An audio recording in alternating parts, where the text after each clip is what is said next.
At Christmas, my husband said I was hard to love, then my son called at 12:01 a.m. and everything changed.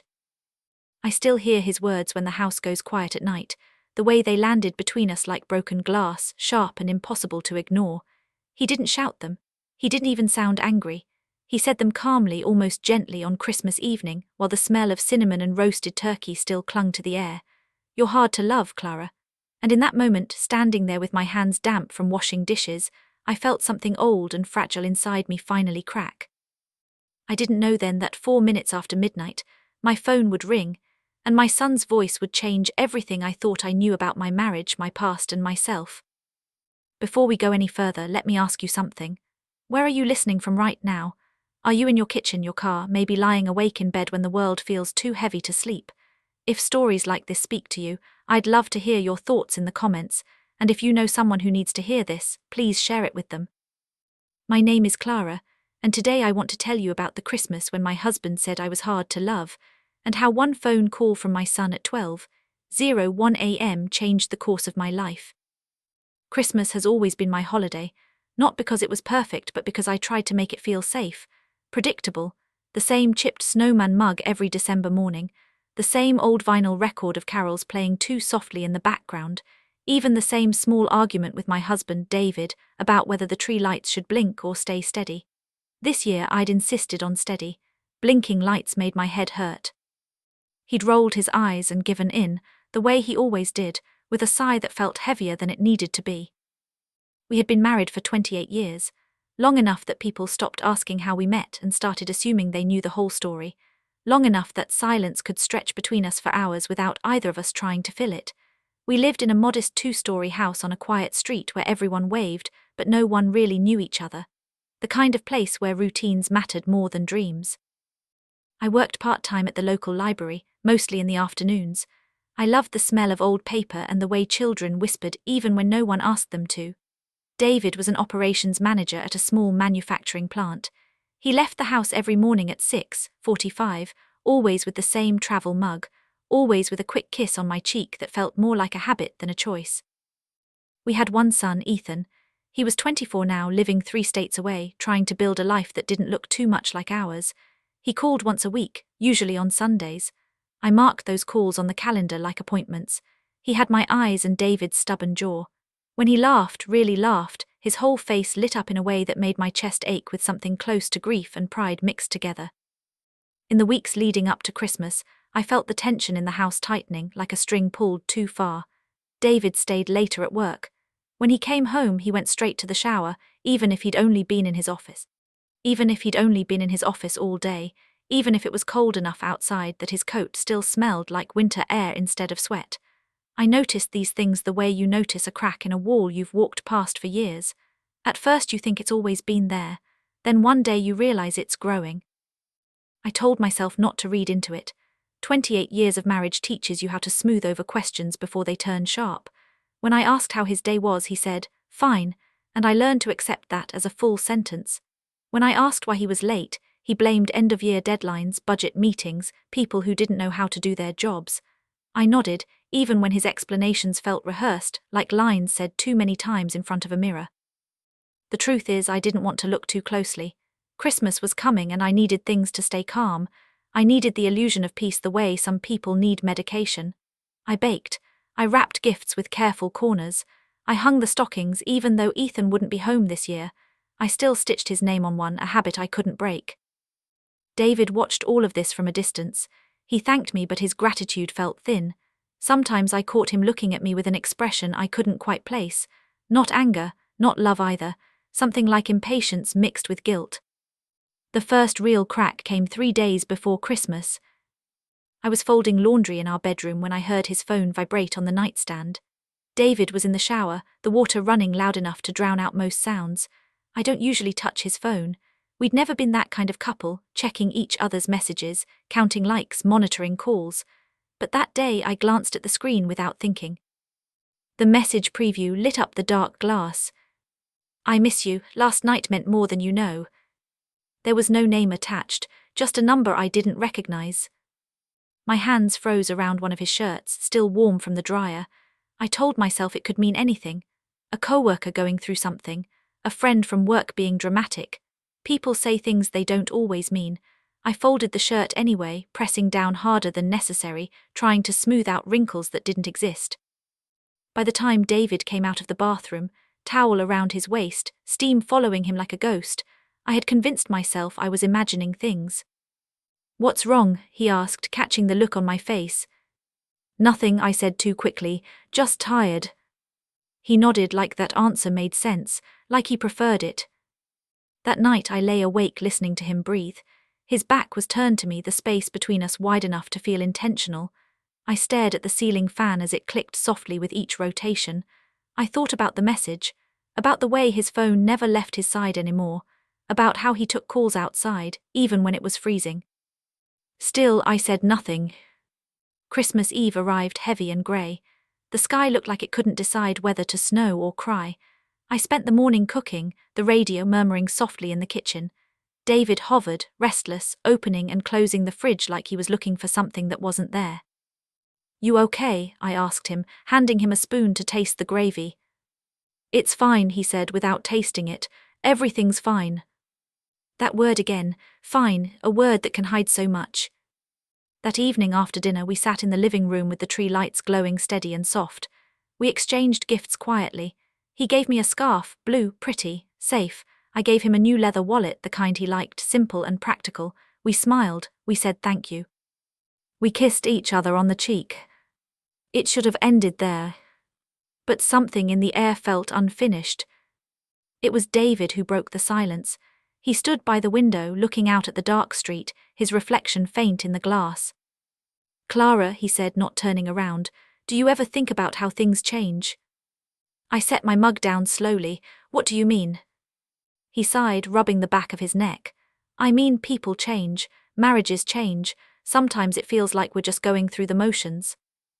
My heart started to beat faster, a quiet panic rising in my chest. "That happens to everyone," I said. "It doesn't mean something's wrong." He turned then, leaning against the wall, arms crossed. His face looked tired, older than I remembered. "You don't make things easy," he said, not accusing, not loud, just flat. I blinked. "What?" "You're hard to love, Clara." The words settled between us, heavy and deliberate. I felt heat rush to my face, then drain away just as fast. "That's a cruel thing to say," I managed. "I'm not trying to be cruel," he said. "I'm trying to be honest." Honest, that word cut deeper than the rest. "Because I ask questions," I asked quietly. "Because I notice when you pull away." "Because everything feels like work with you," he replied. "There's always tension, always something unsaid." I wanted to scream that he was the one keeping things unsaid, that I had built this life around him, around our son, around keeping the peace. Instead, I stood up, my hands shaking. "If that's how you feel," I said, "why are you still here?" He looked away. "I don't know." We didn't argue after that. There was nothing left to say. He went upstairs early. I stayed on the couch, staring at the tree, the ornaments reflecting a version of me I barely recognized. A woman sitting alone on Christmas Eve, wondering when her marriage had quietly slipped out of her hands. I didn't cry, not then. I felt hollow, like something essential had been removed without anesthesia. Midnight came and went without ceremony. I checked my phone out of habit.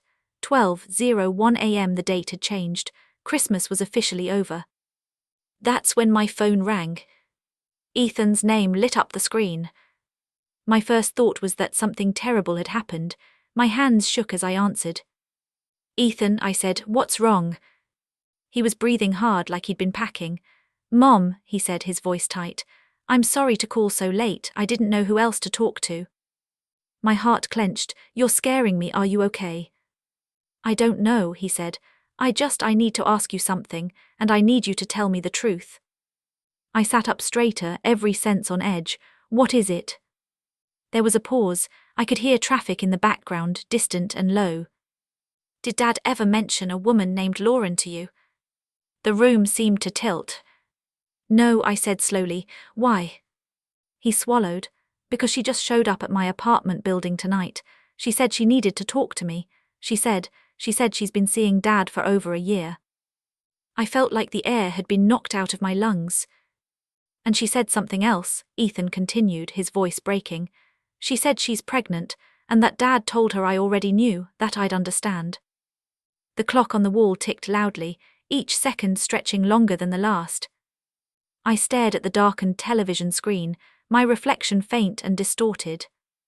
No, I whispered, I didn't know. There was silence on the other end of the line. Then Ethan spoke, softer now. Mom, he said, I think Dad'd been lying to both of us.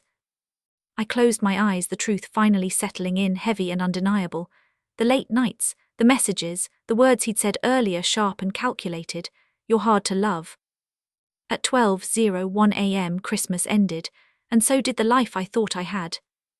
I took a deep breath, steadying myself. Ethan, I said, listen to me. Whatever happens next, you're not alone, and neither am I. I didn't know then how much would change, or how public this truth would become. I only knew that the quiet I had clung to for so long was finally gone, replaced by something raw and necessary. And for the first time in years, I wasn't going to look away. After I hung up with Ethan, I sat there for a long time, the phone still warm in my hand, as if it might ring again and tell me this was all some horrible misunderstanding. The house felt different, not louder, not colder, just exposed, like the walls had thinned and every secret had found its way into the open air. Upstairs I could hear David moving around, a drawer sliding shut, the soft thud of footsteps. He was awake, of course he was. He always slept lightly when something weighed on him, and now I knew exactly what that weight was. I didn't go upstairs, not yet. I walked into the kitchen instead, turning on the small light over the sink. The glow was harsh after the softness of the living room. I poured myself a glass of water, my hands steady now in a way that surprised me. Shock does strange things. It can freeze you or focus you. That night it focused me. I replayed Ethan's words in my head. She's pregnant. Dad told her I already knew. The betrayal was layered, like a wound that kept opening deeper the more you looked at it. He hadn't just lied to me.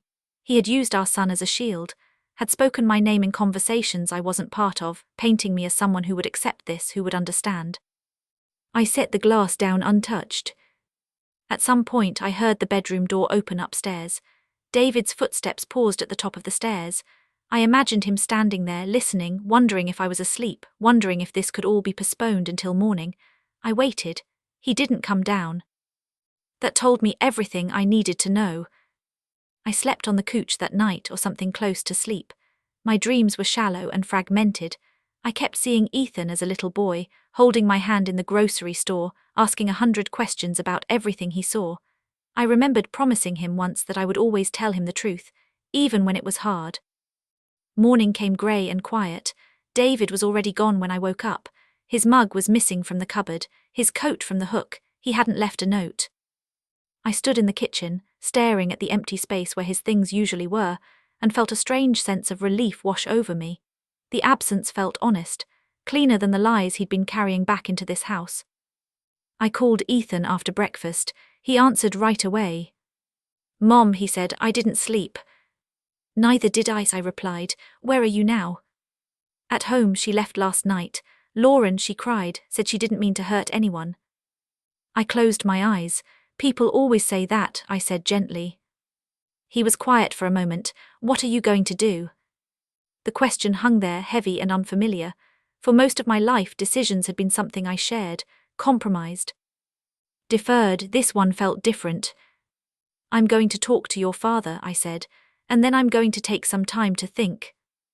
Ethan exhaled. I'm so angry, he admitted. At him, at her, and I hate that I don't know where to put it. You don't have to put it anywhere yet, I told him. Just don't turn it on yourself. After we hung up, I sat at the kitchen table with a notebook I hadn't used in years. I wrote down facts, not feelings. Facts felt safer.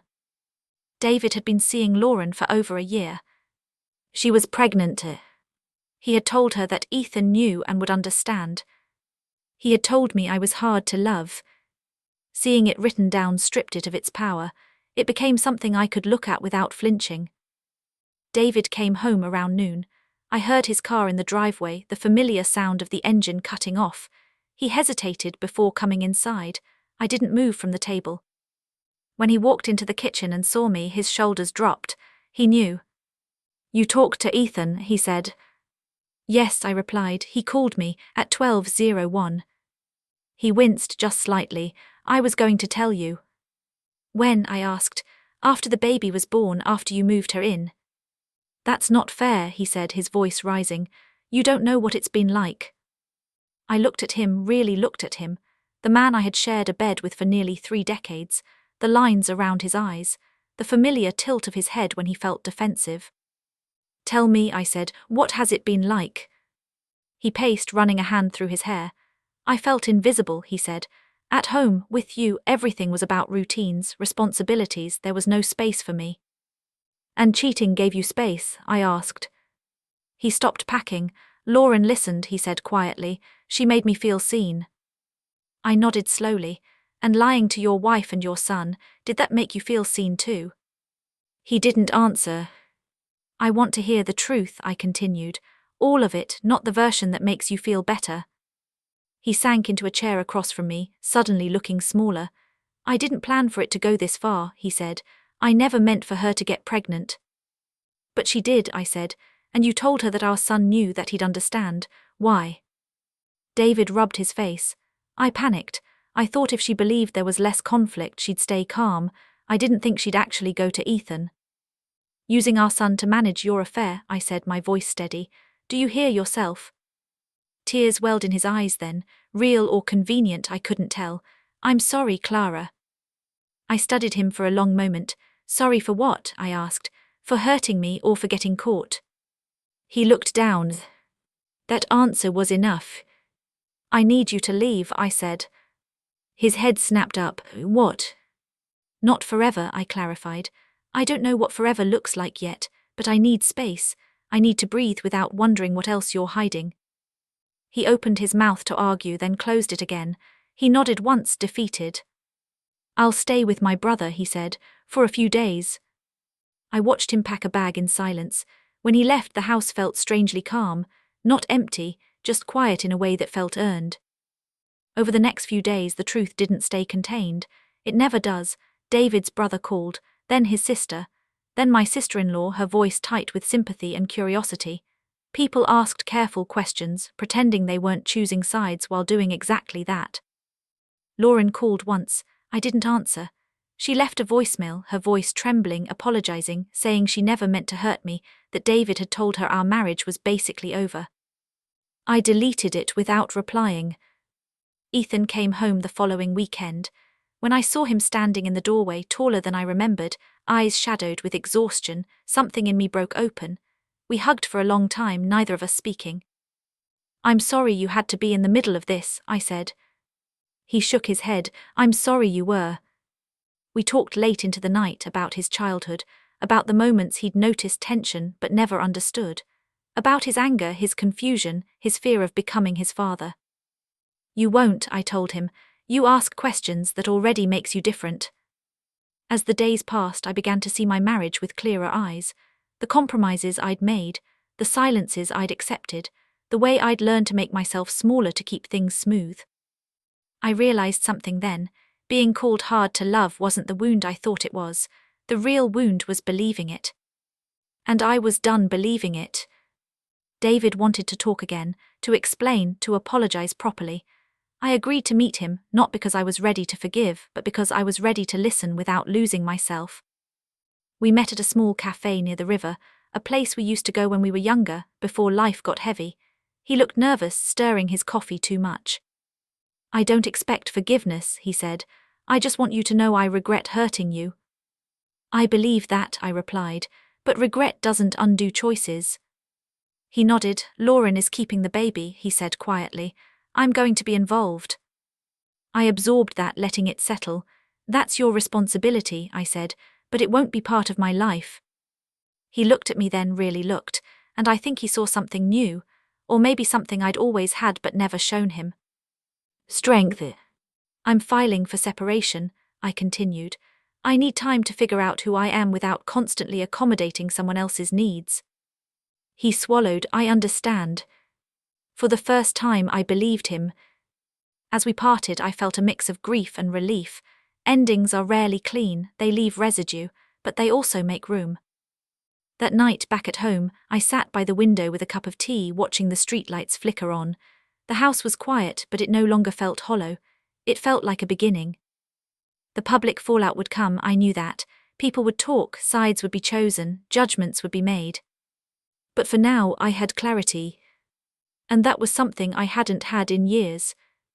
The public part of betrayal has a strange way of unfolding. It doesn't arrive all at once. It seeps in through side conversations, half sentences, lowered voices at the grocery store. I noticed it first when the woman at the bakery, who usually chatted with me about recipes, hesitated before handing me my change. Her smile felt careful, practiced. I realized then that the story was already out there. Not the whole truth, of course, never the whole truth, just fragments shaped by whoever told them first. David's sister called me one afternoon, her voice overly bright. "I just wanted you to know," she said, "that family is family. We're here for both of you." Both of you, as if this were a mutual misunderstanding, instead of a deliberate series of choices. "I appreciate that," I replied, "but right now I need space." She sounded surprised, maybe even a little offended. "Of course," she said, but I could hear the judgment tucked neatly beneath her politeness. At the library, my supervisor asked if I needed time off. Her tone was kind, but her eyes lingered on me just a second too long. People knew, or they suspected. Either way, I had become a story. I didn't correct anyone. I didn't defend myself. There was a quiet dignity in letting the truth stand on its own, even when it was uncomfortable. Lauren, on the other hand, seemed determined to be seen. She posted vague messages online about new beginnings and unexpected blessings. Friends sent me screenshots, asking if I'd seen them. "I don't need to see her version of happiness," I said, and I meant it. Ethan stayed for 2 weeks. He worked remotely from the dining table, his presence grounding. In the evenings, we cooked together, moving around each other with an easy familiarity we'd always had. Sometimes we talked about what was happening, sometimes we didn't. One night while we were washing dishes, he said, "Dad called me today." I kept my eyes on the plate I was drying. "What did he say?" "He apologized," Ethan said. "Again, said he's scared of losing me." I nodded. "And how did that make you feel?" He shrugged, confused. "I don't want to lose him either, but I don't know how to respect him right now." "That's okay," I said. "Respect can take time to rebuild, trust even longer." A few days later, David asked if we could talk again. This time he wanted to meet at the house. I hesitated, then agreed. I didn't want him mistaking distance for avoidance. He arrived early, standing awkwardly in the entryway, like a guest who wasn't sure he was welcome. Ethan stayed upstairs, giving us space. "I've told my family," David said. "Everything, I didn't sugarcoat it." I studied his face. He looked tired, stripped of defensiveness. "Why now?" "Because I was hiding," he admitted, "and I'm tired of hiding." I let that sit, and Lauren. He exhaled. "She wants us to be together, to raise the baby as a family." "And what do you want?" I asked. He hesitated. That hesitation told me more than his words ever could. "I want to do the right thing," he said finally. "The right thing would have been honesty," I replied gently. "We're past that now." He nodded, accepting the truth of it. "I'll respect whatever boundaries you need." "I need you to be clear," I said. "With her, with your family, with yourself, no more half-truths." He agreed, and to his credit, he followed through. When his brother called me later that week to apologize for earlier comments, I knew David had told the story plainly. The separation papers were filed quietly. No dramatic scenes, no courtroom battles, just signatures and a shared understanding that this chapter was over. What surprised me most was the grief. Not for David exactly, but for the version of my life I had believed in. The holidays we'd planned, the retirement conversations we'd half had, letting go of those imagined futures hurt in a way I hadn't anticipated. I started therapy at the urging of a friend. Sitting in that small office, I learned how much of myself I'd muted over the years, how often I'd confused peace with silence. "You weren't hard to love," my therapist said one afternoon. "You were asking for presence, that's not the same thing." Those words settled into me, warm and steady. Lauren gave birth in the spring. A girl. David told Ethan first, then asked if I wanted to know. I appreciated the courtesy, even if the news stirred complicated emotions. I wished the child well from a distance. She was innocent in all of this. The community adjusted. Gossip faded as it always does, replaced by the next scandal, the next whispered story. I learned who my real friends were, the ones who didn't ask invasive questions, the ones who sat with me in silence when I needed it. Ethan eventually went back home, but we spoke more often than before. Our conversations felt deeper, more honest. One evening, months later, I sat alone in the living room, the tree long gone, the ornaments packed away. I realized something then. The house no longer felt like a monument to what I'd lost. It felt like a space I could shape again. I started small. I repainted the bedroom.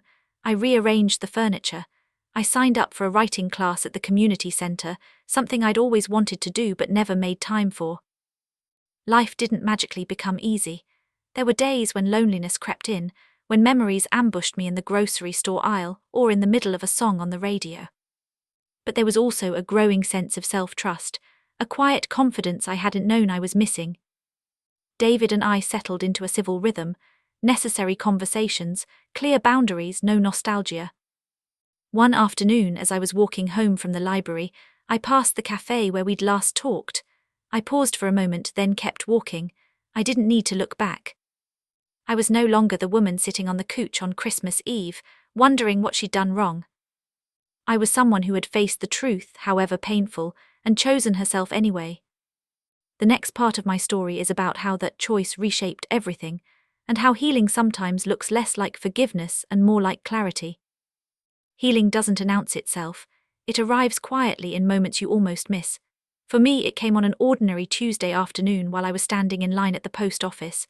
I realized I wasn't thinking about David at all, not with anger, not with longing, not even with sadness, just absence, and that absence felt like space, not loss. I mailed the last of the separation paperwork that day. The clerk stamped the envelope with a dull thud, slid it back to me and said, "Have a good one." I walked out into the pale winter sun feeling lighter than I had in years. That sense of lightness didn't mean everything was resolved. Far from it, but it meant I was no longer carrying weight that wasn't mine to hold. The writing class became my anchor. Every Wednesday evening, a small group of us sat in a circle of mismatched chairs, sharing pieces of our lives through words. There were retirees, a single father, a woman recovering from cancer. When it was my turn to read, my voice shook at first. I talked about kitchens and quiet arguments, about how love can fade without anyone noticing. After one session, the instructor pulled me aside. "You have a strong narrative voice," she said. "It's honest, don't lose that." I walked home thinking about all the times I'd silenced my own voice to keep someone else comfortable. David, meanwhile, was learning that clarity has consequences. Lauren wanted more than he could give. She wanted reassurance, certainty, a future he wasn't prepared to promise. Their relationship strained under the weight of reality. He confided some of this to Ethan, not to me, and I was grateful for that boundary. Ethan visited again in early summer. We sat on the porch in the evenings, listening to cicadas hum in the trees.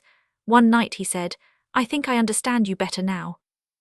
I turned to him. "How so?" "You stayed," he said. "For a long time you tried, and then you left when it mattered."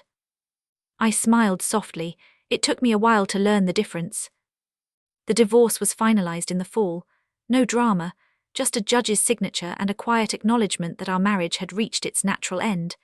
David thanked me afterward for being fair, for not making things harder than they needed to be. "I wasn't being kind to you," I said. "I was being kind to myself." He nodded, accepting that. Word spread as it always does, but this time the tone had shifted. People stopped whispering. Some even apologized for earlier assumptions. I accepted those apologies without resentment.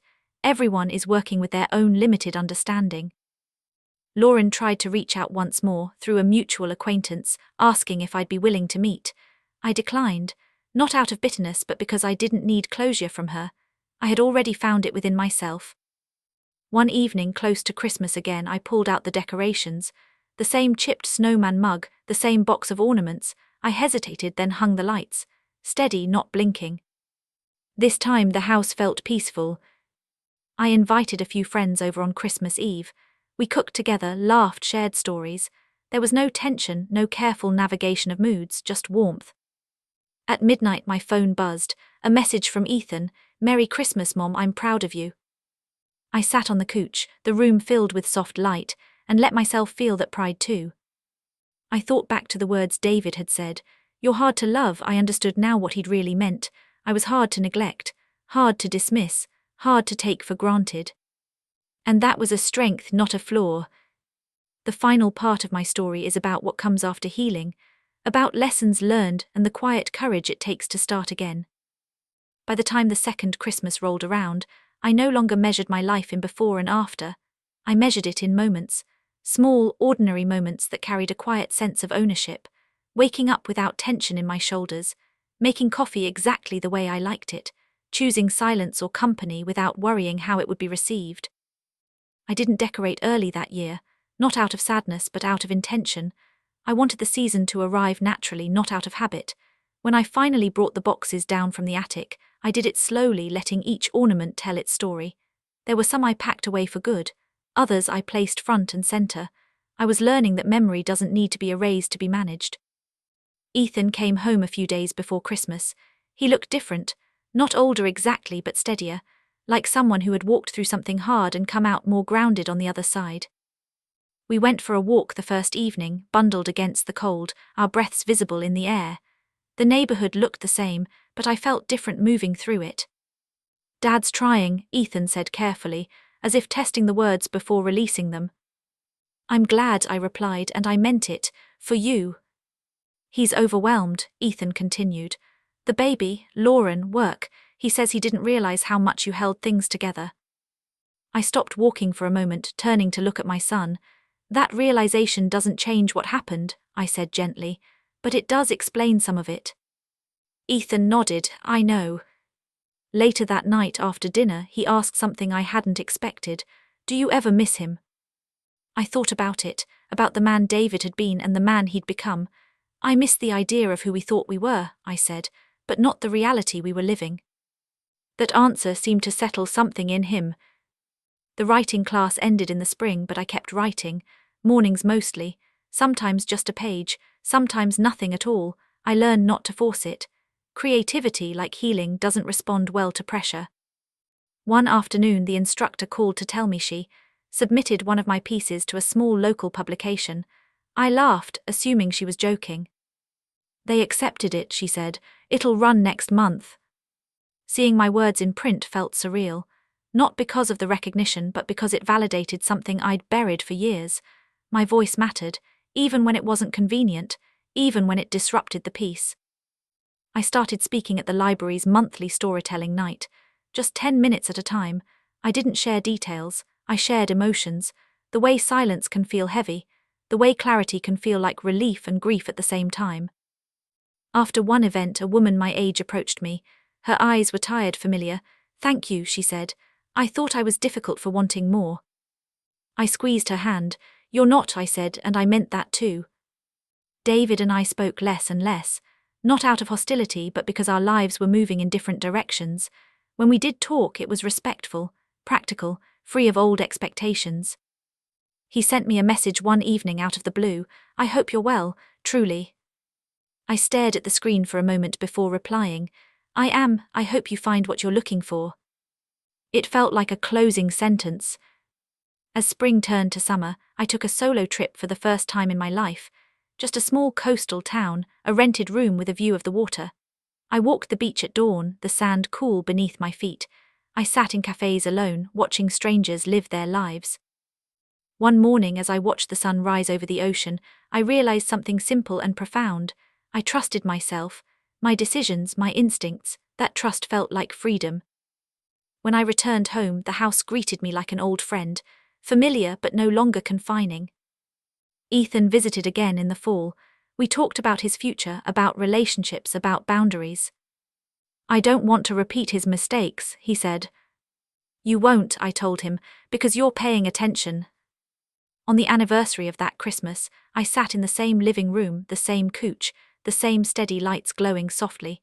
I thought about the woman I had been, the woman who had heard she was hard to love and almost believed it.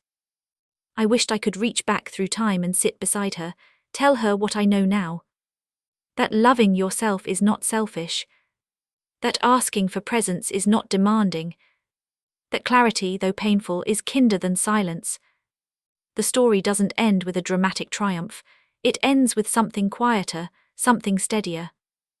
The final part is about that quiet ending, about what remains when the noise fades. There is a kind of peace that doesn't feel celebratory. It doesn't arrive with applause or dramatic music. It settles in quietly, like a chair you didn't realize you'd been standing without. That was the kind of peace I found myself living in by the time another year passed. My days became simple in the best possible way. Mornings at the library, afternoons walking home instead of driving, even when it took longer. I liked noticing things now. The way the seasons shifted without asking permission. The way my body relaxed when I stopped bracing for disappointment. I stopped explaining my divorce to people, not because I was ashamed but because I no longer felt the need to justify it.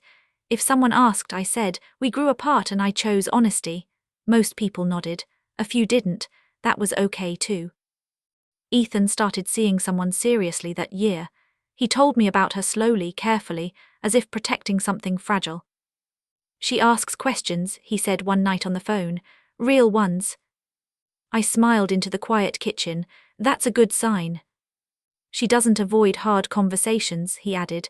"I think you'd like her." "I already do," I said, and I meant it. When I finally met her, I watched the way she listened to him, not waiting for her turn to speak, not smoothing things over, just present. I felt a gentle ache in my chest, not envy, recognition. David's life, from what little I heard, remained complicated. Parenthood at that stage of life has a way of revealing truths you can't avoid. He tried to be involved, tried to balance responsibility with regret. I wished him well from a distance, not because I had forgiven everything, but because I no longer carried the weight of his choices. One afternoon, while cleaning out a hall closet, I found an old photo album. I sat on the floor flipping through it. There we were, David and me, younger, hopeful, Ethan as a baby asleep on my chest, birthday candles, school plays, smiles that were real at the time. I didn't cry, I didn't feel anger. I felt something like gratitude for what had been good, and acceptance for what had ended. I placed the album back on the shelf, not hidden, not displayed, just where it belonged. The writing continued, quietly, steadily. Sometimes people recognized me from the library events. They told me my words helped them name feelings they didn't know how to express. Each time I felt humbled. I hadn't set out to be brave. I had just stopped being silent. On a rainy evening, close to the end of the year, I received a letter in the mail. Not an email, a real letter from David. He wrote about regret, about understanding too late, about seeing me clearly now in a way he hadn't before. He didn't ask for reconciliation. He didn't ask for forgiveness. He simply said thank you, for the life we had shared, for the son we raised. I read it once, then again. I didn't respond. Not because there was nothing to say, but because there was nothing left that needed saying. Some conversations end without reply. That doesn't make them unfinished. That night I sat by the window, rain tapping softly against the glass. I thought about how much energy I'd spent for years trying to be easier, quieter, less. I understood now that love doesn't require shrinking. It requires presence, and courage, and honesty, even when honesty costs you the life you thought you were building. The memory of that Christmas still visits me sometimes. The tree, the steady lights, the words spoken so calmly they almost sounded reasonable. "You're hard to love." I don't flinch when I remember it anymore. Because I know the truth now. I wasn't hard to love. I was hard to lie to. Hard to neglect. Hard to disappear. And that night at 12:01 a.m., when my son called and told me the truth I hadn't wanted to see, it didn't destroy me. It woke me up. If there is one thing I've learned, it's this. Staying silent does not keep the peace. It just delays the reckoning. And choosing yourself doesn't mean you stop loving others. It means you stop abandoning yourself. I still drink from the same chipped snowman mug every December. I still hang the lights steady. Some traditions stay, others fall away. And every year when midnight passes on Christmas night, I pause for a moment. I breathe. I remember the woman I was. And I thank her for finally listening to that quiet voice inside that said, "This is not love, and you deserve more." That is where my story rests, not in anger, not in bitterness, but in clarity. And clarity, I've learned, is a powerful kind of peace. If you're still here with me, thank you for listening all the way through. Stories like this aren't just about betrayal or endings. They're about the quiet moments when we start questioning the life we're living and whether we've been mistaking endurance for love. I wonder how many of you have been told, directly or indirectly, that you were too much, too emotional, too questioning, too hard to love. And I wonder how many of you stayed silent, hoping that if you tried harder, softened yourself more, things would finally feel safe. If this story touched something in you, I'd really like to know. Where are you listening from right now? What part of Clara's journey felt familiar to you? Share your thoughts in the comments. Your voice matters more than you think. And if you believe someone in your life needs to hear this story, please share it with them. Sometimes a single story can give someone the courage to name what they've been feeling for years. If you haven't already, consider subscribing to the channel and supporting these stories. Every listen, every comment, helps keep honest voices alive. I'll leave you with this one question. If you stop trying to be easier to love, what kind of life might finally begin?